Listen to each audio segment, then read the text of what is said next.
We've got to start with the war. What we're looking at here are a couple of maps of the Russian space. They are tilted on their side because I'm an author, and if you have to tilt your head to follow along, that is fine. I'm not going to judge out loud.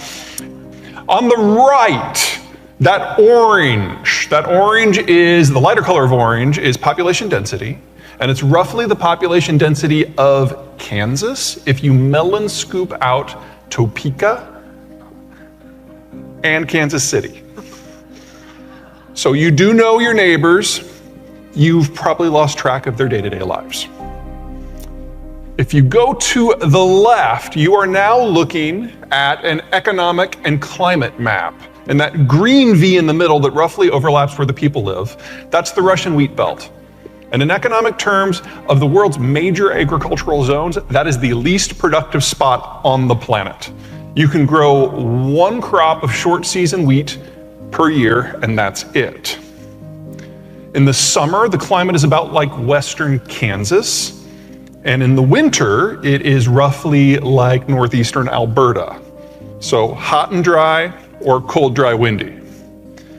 The income that comes from that one crop of wheat is so low per acre that the Russians, even today, have never been able to successfully build a road network. Ugh. You want to move anything of volume in the Russian system, you have to do it by rail. Now, if you move it to the left, if you go to the yellow to the south, that's desert, completely empty. If you go to the right to the blue, you're now in tundra and taiga, also empty. But what really drives the Russians to drink is the beige. Territories that are completely empty and by Russian definition, totally useless, but totally flat. And you can totally get a Mongol horde through that. Russia's been invaded 50-odd times in its history. And never once, when the foe has made it to the green, made it to the good land, have the Russians ever ejected them. It's been the weather that's done the heavy lifting.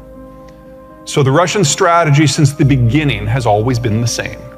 Expand out of the green through the beige, and you get to those red markers, those geographic barriers that you can't shove a panzer division through.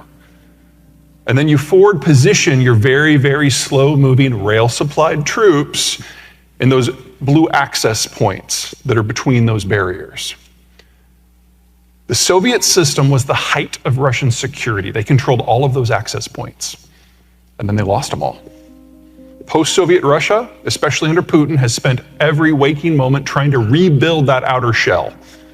And in the 23 years that Putin has been in charge, he has launched now 8 military conflicts with that in mind, to rebuild those footprints. This is the Georgia War, this is the Crimea War, the Donbass War, the Kazakh intervention, the Karabakh War.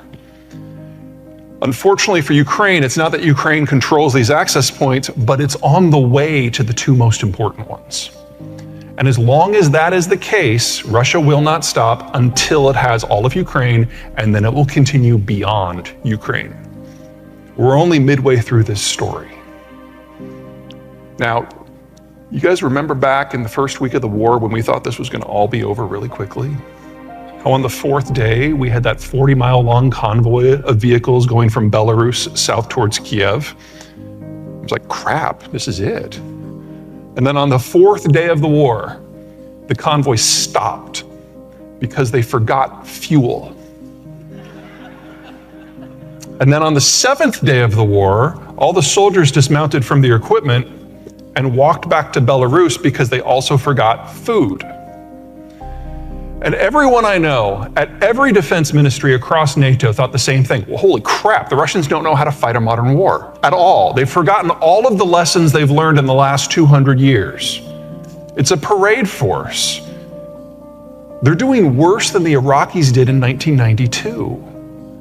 If we go head to head with Russia, there will be 1,000-to-1 casualty ratios. It will be a wipeout.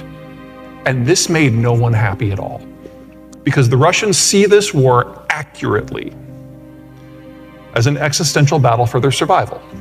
They know if they fail at this, they are completely exposed to whatever's next, and their demographic situation is so horrible. This is the last generation that they have soldiers to fight. So if we do have a direct confrontation with NATO,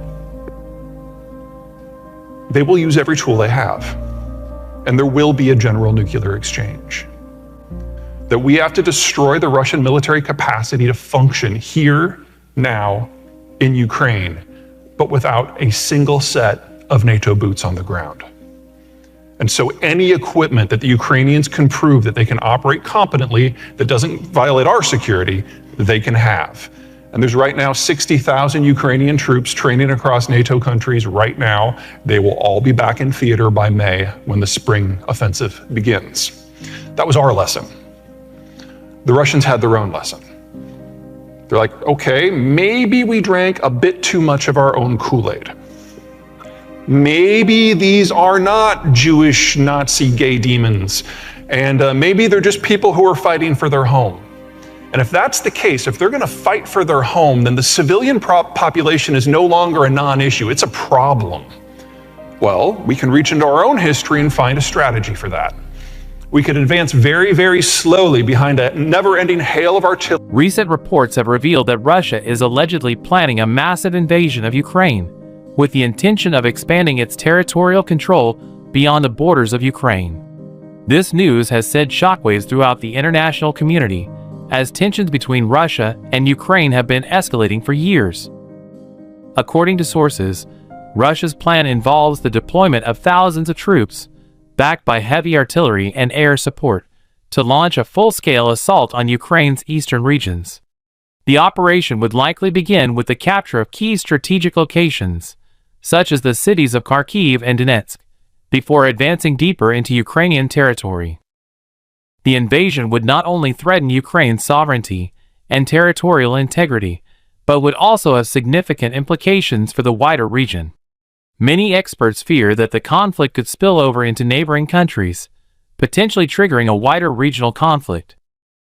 The news of Russia's alleged plans has been met with condemnation from world leaders, with many calling for Russia to de-escalate tensions and respect Ukraine's sovereignty. The United States, in particular, has taken a strong stance against Russia, warning of serious consequences if it proceeds with its plan. The situation in Ukraine is complicated by the ongoing conflict in the eastern Donbass region, where Ukrainian forces have been battling pro-Russian separatists since 2014. The conflict has claimed over 13,000 lives and displaced millions of people, and the recent escalation of hostilities has led to fears that the situation could spiral out of control. The international community has called on Russia to respect Ukraine's sovereignty and territorial integrity, and to work towards a peaceful resolution to the conflict. However, Russia has consistently denied any involvement in the conflict, despite mounting evidence to the contrary.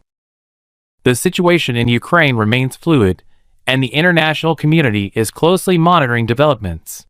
While a peaceful resolution to the conflict remains the preferred outcome, it is clear that the stakes are high, and any miscalculation or misstep could have significant consequences for the region and beyond.